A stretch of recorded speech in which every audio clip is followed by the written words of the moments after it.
8వ పాఠ్యాంశము జీవన భాష్యం. పాఠ్యభాగ కవి ఆచార్య సి నారాయణ రెడ్డి గారు. ఇతను 1931 సంవత్సరంలో జన్మించి 2017 సంవత్సరంలో మరణించాడు. పాఠ్యాంశము గజల్ అనే ప్రక్రియకు చెందినది. ఇది ఉర్దూ సాహిత్య ప్రక్రియ. ప్రస్తుత పాఠ్యాంశము సినారే గారి సమగ్ర సాహిత్యము తెలుగు గజల్స్ నుంచి తీసుకోవడం జరిగింది.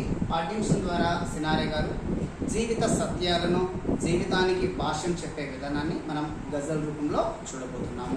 ఒకసారి గజల్ కూడా చూడండి.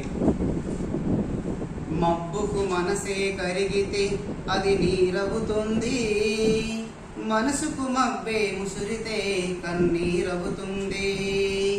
మబ్బుకు మనసే కరిగితే అది నీరవుతుంది, మనసుకు మబ్బే ముసురితే కన్నీరవుతుంది. వంకలు డొంకలు కలవని జడిపించకునేస్తం, జంకని అడుగులు కదిలితే అది ధారవుతుంది. ఎడారి దిప్పెలు దున్నితే ఫలమేముందనకు, ఇసుక గుండెలు పగిలితే అది పైరవుతుంది.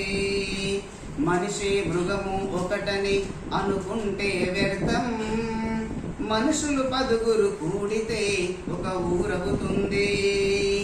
ఎంతటి ఎత్తులకెదిగినా ఉంటుంది పరీక్ష, హిమగిరి శిరసే మాడితే అది ఏరవుతుంది. బిరుదులు పొందే వ్యాప్తికి విలువేమి సినారే, చెరగని త్యాగం మిగిలితే ఒక పేరవుతుంది.